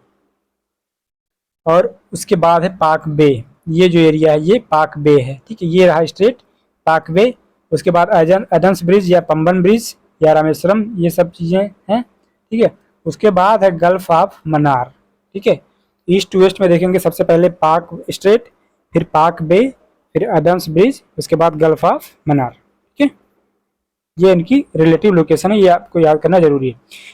अगली article, Eravikulam national park. Eravikulam national park Idukki and Ernakulam district में लोकेटेड है, जो कि केरला में है। तो इराविकुलम नेशनल पार्क कहाँ है? केरला में है, ठीक है। केरला का ये पहला नेशनल पार्क है जो कि 1978 में बनाया गया था, ठीक है, इस्टेब्लिश किया गया था। 1978 में इस्टेब्लिश किया गया था। केरला का पहला नेशनल पार्क कौन सा है? Eravikulam national park, okay. छोटी न्यूज, लेकिन उससे भी बड़ी न्यूज ये है कि अब हम केरला के तमाम national park and wild life sanctuary को थोड़ा देख लेते हैं। जैसे कि सबसे ऊपर है वायनाड वाइल्ड लाइफ सेंचुरी, ठीक है, बॉर्डर पे है कर्नाटक के, आप देख सकते हैं। मतलब कर्नाटक से अगर केरला जाना हुआ तो Wayanad wild life sanctuary via जाना होगा, via will have to go Kerala via Wayanad wild life sanctuary, ठीक है। इस तरीके से आप याद रखें कि कर्नाटक से सटा हुआ है Wayanad wild life sanctuary. Wayanad हमेशा से एक इम्पॉर्टेंट डिस्ट्रिक्ट रहा है केरला का। फिर उसके नीचे आते हैं, उससे साउथ में है इराविकुलम नेशनल पार्क, ओके। लेकिन उससे नॉर्थ में है साइलेंट वैली नेशनल पार्क। सबसे ज़रूरी है वायनाड वाइल्ड लाइफ सेंचुरी, फिर उसके साउथ में है साइलेंट वैली नेशनल पार्क, फिर उससे साउथ में है इराविकुलम, ठीक है। फिर उससे साउथ में है पेरियार नेशनल पार्क। तो पहले वायनाड, फिर जो है उसके साउथ में साइलेंट वैली, फिर उसके साउथ में इराविकुलम, फिर उसके साउथ में जो है पेरियार, ओके। इस तरीके से आप इसको याद रखें, पेरियार नेशनल पार्क। दो तीन रिलेटिव डिस्ट्रिक्ट्स की लोकेशन अगर ध्यान दिया जाए, जैसे कि वायाकॉम, वायाकॉम के साउथ में है कुमाराकॉम, ठीक है, नाम बड़ा पर साउथ में, ठीक है। अलापूजा, अलापूजा एकदम इसका कोस्टल डिस्ट्रिक्ट है। कोच्चि उससे ऊपर है, कोच्चि के नीचे है वायाकॉम, वायाकॉम के नीचे है कुमाराकॉम, तो कुमाराकॉम के नीचे अलापूजा, ठीक है। और त्रिवेंद्रम तो बहुत ही नीचे है, उस त्रिवेंद्रम से नीचे भी कोवलम है। इस तरीके से जानते हैं यूपीएससी फंसाती रहती है डिस्ट्रिक्ट का नाम, प्लेसेस का नाम पूछ के। मैंने बताया फर्नेरियम है, ठीक है, first of its kind in hill station. Mount Kilimanjaro and the promotion of Gaddi culture. अगले आर्टिकल की तरफ बढ़ते हैं। अभी क्या हुआ, एक माउंटेनियर हैं अंजलि शर्मा जी, इन्होंने जो है माउंट किलिमिंजारो को फतेह किया गद्दी कल्चर को प्रमोट करते हुए। कैसे प्रमोट किया? गद्दी कल्चर का एक ड्रेस होता है, ट्रेडिशनल गद्दी ड्रेस या लुआन चादी, उसको पहन के वो जो है उसका माउंट किलिमिंजारो को इन्होंने फतेह किया, ठीक है। इस वजह से इनका पहली ऐसी वुमेन है जो ऐसा मतलब अलग से ट्रेडिशनल अटायर पहन के जा गई हैं, ट्रेडिशनल ड्रेसअप पहन के गई हैं। जनरली क्या होता है, को अलग सूट लोग पहनते हैं ना, एक माउंटेन का सूट होता है उसको पहनते हैं, लेकिन ये अपना ट्रेडिशनल ड्रेस में ही गई थी, गद्दी ड्रेस में, ठीक है। गद्दी जैसे आपको पता है कि गद्दी ट्राइब्स जो हैं ये हिमाचल प्रदेश से बिलोंग करते हैं, गद्दी एंड बकरवाल, ठीक है, ये हिमाचल प्रदेश की ट्राइब्स हैं। तो गद्दी गद्दी ड्रेस पहन के गई थी वो, इस वजह से जो है अंजलि शर्मा जी न्यूज़ में हैं, उन्होंने माउंट किलिमिंजारो को फतेह किया। One of the seven summits जो माउंटेनियर्स अक्सर फतेह करना चाहते हैं, तो माउंट किलिमिंजारो उनमें से एक है, ठीक है। माउंट किलिमिंजारो की लोकेशन जान लेते हैं। अंजलि शर्मा के बारे में इतना हो गया। ये है डोरमेंट लोकेशन, उससे वॉल्केनो से बना हुआ है, तंजानिया में है, ठीक है। तंजानिया कहाँ है? अफ्रीका के ईस्टर्न पार्ट में, इसको तो आपको पता होगा, ठीक। अफ्रीका के ईस्टर्न पार्ट में तंजानिया है, उस तंजानिया में है माउंट किलिमिंजारो, अफ्रीका का सबसे ऊंचा पर्वत पहाड़, ठीक है। अफ्रीका कॉन्टिनेंट का सबसे ऊंचा और पूरी दुनिया का सबसे ऊंचा free standing mountain in the world, single free standing. इसका क्या मतलब है? मतलब जैसे एवरेस्ट में तमाम ढेर सारी चोटियां हैं ना, एवरेस्ट के अलावा भी और तमाम बहुत सारी चोटियां हैं, तो इसमें जो है किलिमिंजारो ये अकेला ऐसी चोटी है, ठीक है, जो इस तरीके से खड़ा हुआ है, ठीक है। तो single single free standing mountain के बेस पे देखा जाए तो ये दुनिया का हाईएस्ट है। वैसे दुनिया का हाईएस्ट एवरेस्ट है, लेकिन सिंगल फ्री स्टैंडिंग माउंटेन की बात की जाएगी तो दुनिया में माउंट किलिमंजारो हाईएस्ट होगा, जो कि तंजानिया में है। तंजानिया अफ्रीका कॉन्टिनेंट का पार्ट है, ठीक है। 5895 मीटर्स इसकी हाइट है सी लेवल से। थोड़ा मैप में देख लीजिए, ये आपका तंजानिया, जैसे मैंने बताया था। अभी लेक विक्टोरिया के बारे में बताएंगे, ठीक है। उससे पहले किलिमंजारो जान लीजिए, ये है किलिमंजारो की लोकेशन, ओके। ये किलिमंजारो हो गया साउथ अफ्रीका का सबसे ऊंचा पर्वत। और देखते हैं तंजानिया में है किलिमंजारो, तंजानिया। और ये जो लेक विक्टोरिया है ये केनिया को, ओके, केनिया, युगांडा, केनिया हो गया, युगांडा हो गया एंड तंजानिया, इन 3 कंट्रीज को टच करता है लेक विक्टोरिया, ठीक है। रवांडा एंड बुरुंडी को नहीं। युगांडा को भी अभी न्यूज में था, आपको पता है कि मैंने बताया था, युग के विपरीत काम किया इसने, एंटी होमोसेक्सुअलिटी बिल पास किया अपनी जगह, अपने पार्लियामेंट में, ठीक है, इसलिए न्यूज में था। इसी वजह से कह रहे हैं कि जो करंट अफेयर स्पेशल का पार्ट है ना, जो लेक्चर, उसको आपको जरूर देखना चाहिए। बहुत इंपॉर्टेंट न्यूज इसमें दबी हुई हैं, कवर हुई हैं, और डिटेल में, बहुत इंटरेस्ट के साथ, ठीक है। तो केनिया ऊपर है, फिर उससे नीचे तंजानिया है, और इसी तरीके से युगांडा ऊपर है, फिर उसके साउथ में रवांडा, फिर उसके साउथ में बुरुंडी। लेक विक्टोरिया 3 कंट्रीज को टच करती है, किसी किसी, केनिया, तंजानिया एंड युगांडा, ठीक है। लेक तंजाइका भी इसी में है। रिसेंटली क्या हुआ, इजराइल की पुलिस ने जेरूसलम की अल अक्सा मास्क मस्जिद पे रेड किया, जिसकी वजह से बहुत ही इंटेंस रिएक्शन आए अरब एंड मुस्लिम वर्ल्ड से, फिलिस्तीनी वर्ल्ड से, ठीक है, फिलिस्तीनी लोगों के द्वारा, अरब लोगों के द्वारा और मुस्लिम वर्ल्ड के द्वारा एक इंटेंस रिएक्शन दिया गया कि क्यों इजराइल की पुलिस ने जेरूसलम के अल अक्सा मस्जिद पर रेड किया, ठीक है। तो इसी वजह से अक्सर ये मतलब न्यूज़ में बना रहता है, प्रोटेस्ट में बना रहता है, क्योंकि आपस में ये इन दोनों की, इजराइल की एंड फिलिस्तीन की, बनती नहीं है, ठीक है। कुछ इस तरीके से ये अल अक्सा मास्क दिखता है, ठीक है। अब आपको जान लेना चाहिए, इसका मैप दिखाएं अगर, कि इजराइल की जेरूसलम यहाँ पे है ये मास्क, ठीक है। अल अक्सा मास्क यहाँ पे है जेरूसलम में। और उसी तरीके से अगर इसी मैप में देखा जाए, ये डेड सी है जॉर्डन एंड इजराइल के बीच में, ओके। एंड सी ऑफ गलीली भी जो है सीरिया एंड इजराइल के बीच में है। गोलान हाइट्स एग्जाम में पूछा जा चुका है, सीरिया का पार्ट है गोलान हाइट्स, ओके।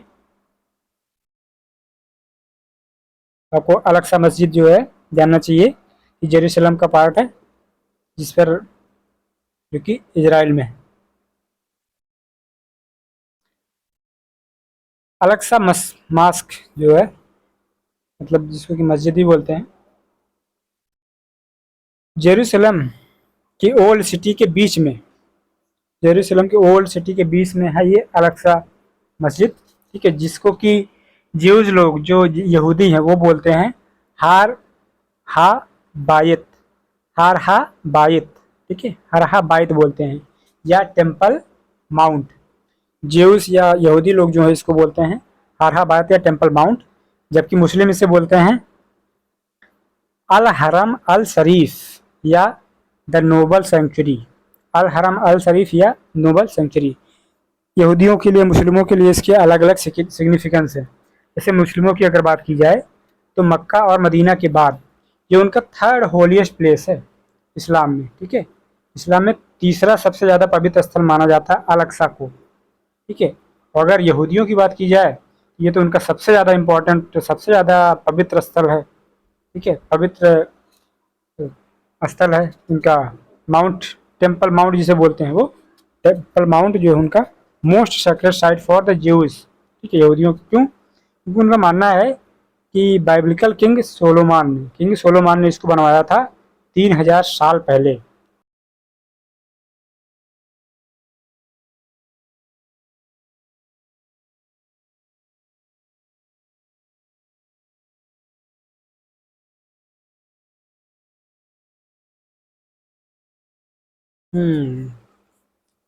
ऑलरेडी 1 घंटे का हो गया है, इसी वजह से थोड़ा फास्ट कवर करना पड़ेगा एंड थोड़ा शॉर्ट में।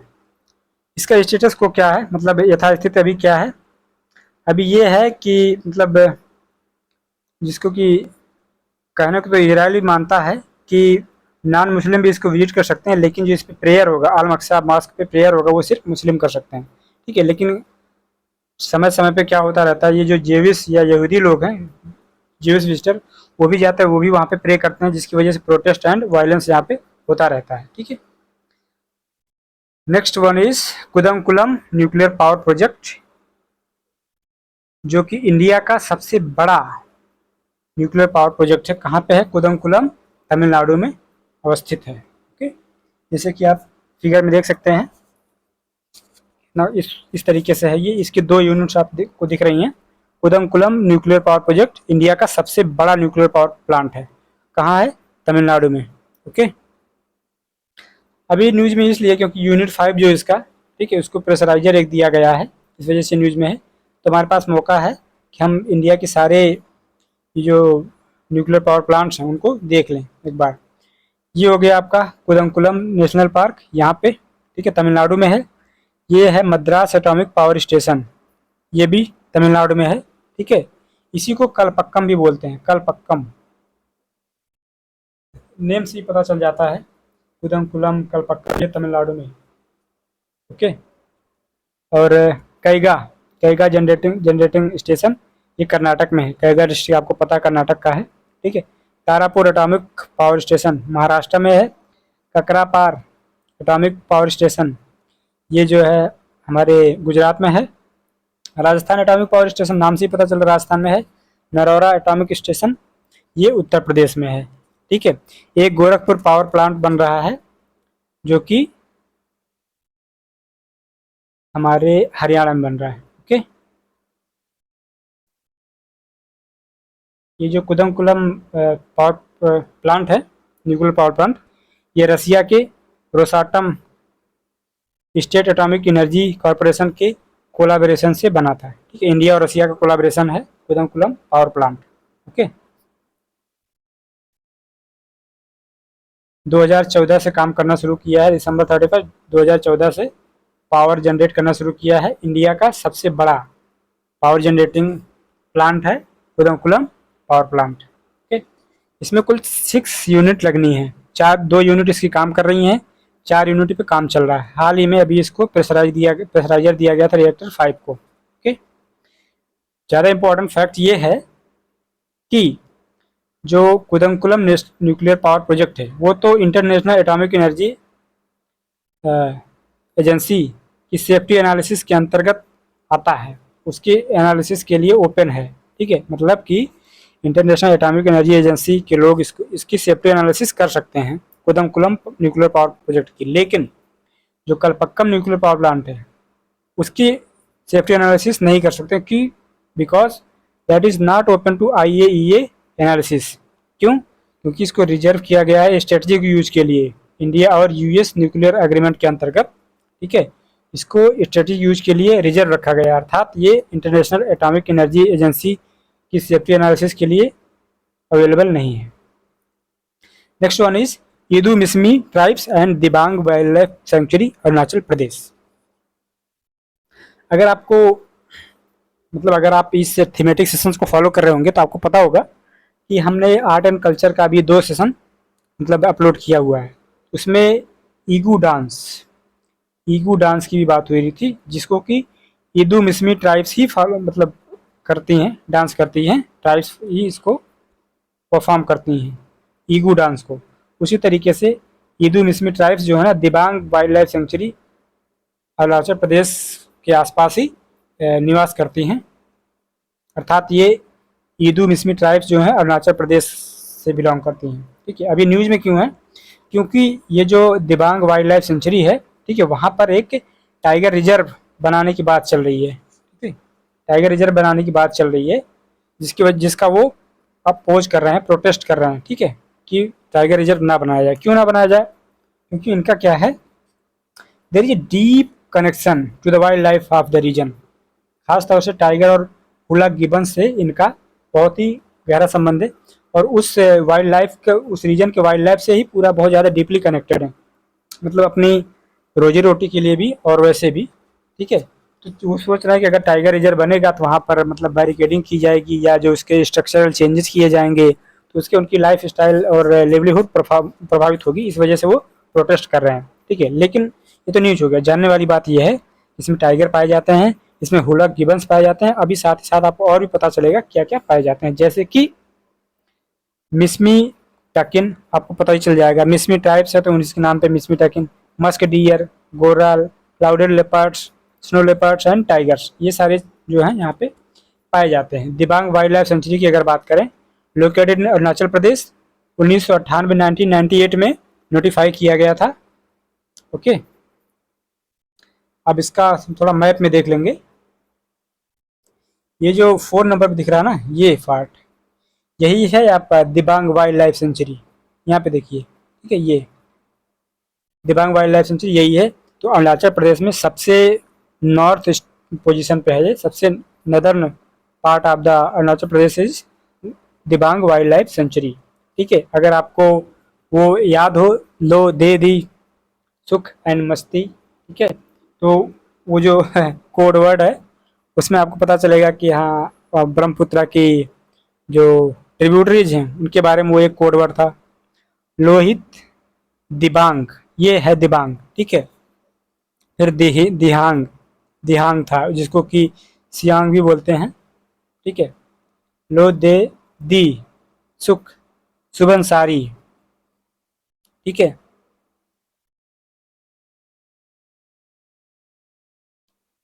कामेंग था, फिर कामेंग, फिर उसके बाद जो है आ, मनास, एस से संकोच एंड ती से तीस्ता, इस तरीके से इसकी ट्रिब्यूटरी थी। इसलिए कह रहे हैं आपको वो जो करंट अफेयर्स स्पेशल का तमाम सेशन ना, उसको जरूर देखना चाहिए। बहुत कुछ डिटेल में और बहुत ही अच्छे तरीके से कवर किया गया है, इंटरेस्टिंग, मतलब न्यूमोनिक्स के साथ, टिक्स के साथ। फिलहाल वापस आते हैं। ये जो दिबांग वाइल्ड लाइफ सेंचुरी है, ये वाला पार्ट है, ठीक है। ये लोहित एरिया डिस्ट्रिक्ट है, Dibang valley, East Siang, West Siang, upper Subansiri, lower Subansiri. आपको पता है कि सुबनसारी जो है वो ब्रह्मपुत्र की सबसे लंबी ट्रिब्यूटरी है, ठीक है, बताया गया था। और अगर इसमें देखा जाए, पाखुई वाइल्ड लाइफ सेंचुरी, ठीक है, एंड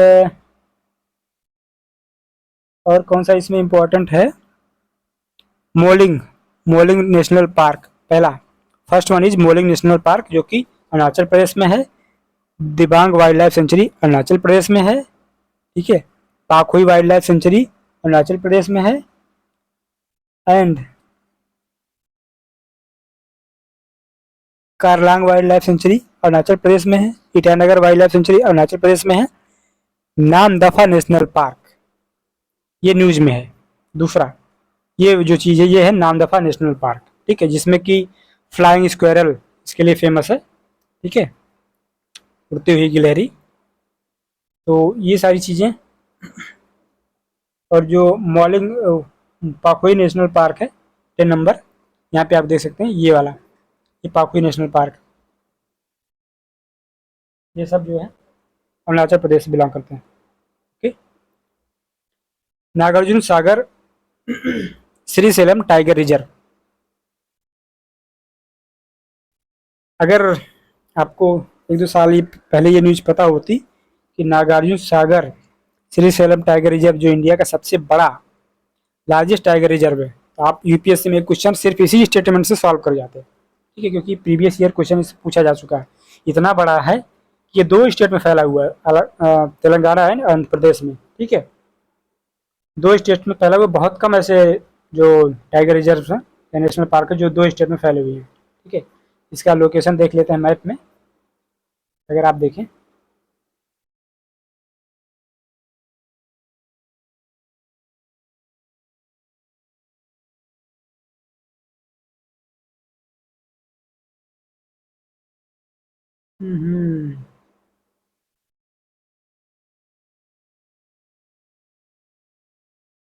आई थिंक ये नागार्जुन सागर, ये थोड़ा सा मैप पुराना है, ठीक है, कुछ इस तरीके से यहीं पे डिवाइड हुआ होगा, क्योंकि ये नागार्जुन सागर श्रीशैलम टाइगर रिजर्व जो है ना, ये आंध्र प्रदेश एंड तेलंगाना दोनों में आता है, ठीक है। तो अभी ये जो मैप इसका दिख रहा है ना, ये undivided map of Andhra Pradesh है, ठीक है, लेकिन आपको फिर भी कम से कम इसकी लोकेशन तो दिख रही होगी। उससे सटा हुआ एक अमराबाद टाइगर रिजर्व है, और फिर ये Nagarjuna Sagar Srisailam tiger reserve, India का सबसे बड़ा टाइगर रिजर्व है, ठीक है। ये इसका सिर्फ टाइगर रिजर्व की वजह से ही नहीं, ये इसके मेजर अट्रैक्शंस थोड़े और भी हैं, जैसे क्या क्या। एक तो पिलग्रिमेज स्टेट है एंड नेचुरल टूरिज्म प्लेस भी है ये, ठीक है। यहाँ पर मंदिर भी हैं, रिजर्वायर्स हैं एंड क्या है, वाटरफॉल्स हैं, ये सारी चीज़ें हैं। इन सब चीज़ों से की वजह से भी ना ये important tourist and pilgrimage place है, ठीक। जैसे कि अगर देखा जाए कौन कौन से वाटरफॉल्स हैं यहाँ पे, इथिपुथाला फॉल्स, पेड्डाडुकोटू, गुंडम एंड चलेश्वरम जो वाटरफॉल्स हैं वो इसी टाइगर रिजर्व में, नागार्जुन सागर श्रीशैलम टाइगर रिजर्व में, ठीक है।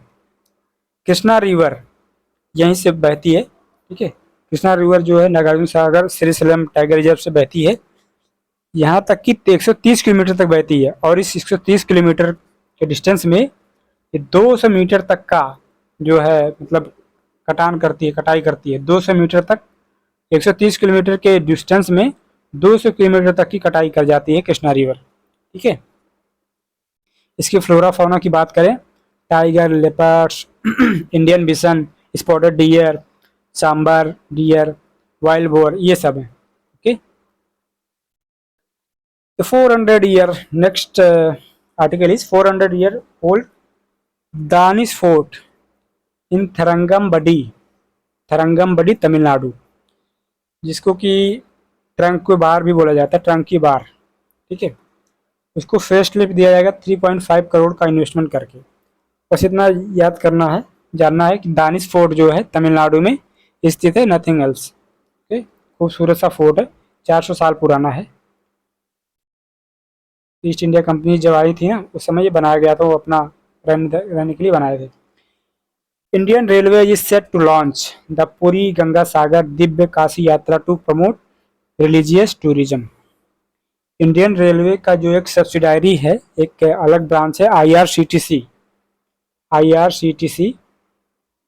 इसका मतलब है Indian railways corporation of tourism and catering, ठीक है। Indian railways catering and tourism corporation, ये जो एक इंडियन रेलवे की सब्सिडायरी है, इसने लॉन्च किया है पूरी गंगा सागर दिव्य काशी यात्रा। किस लिए? टू प्रमोट रिलीजियस टूरिज्म, ठीक है।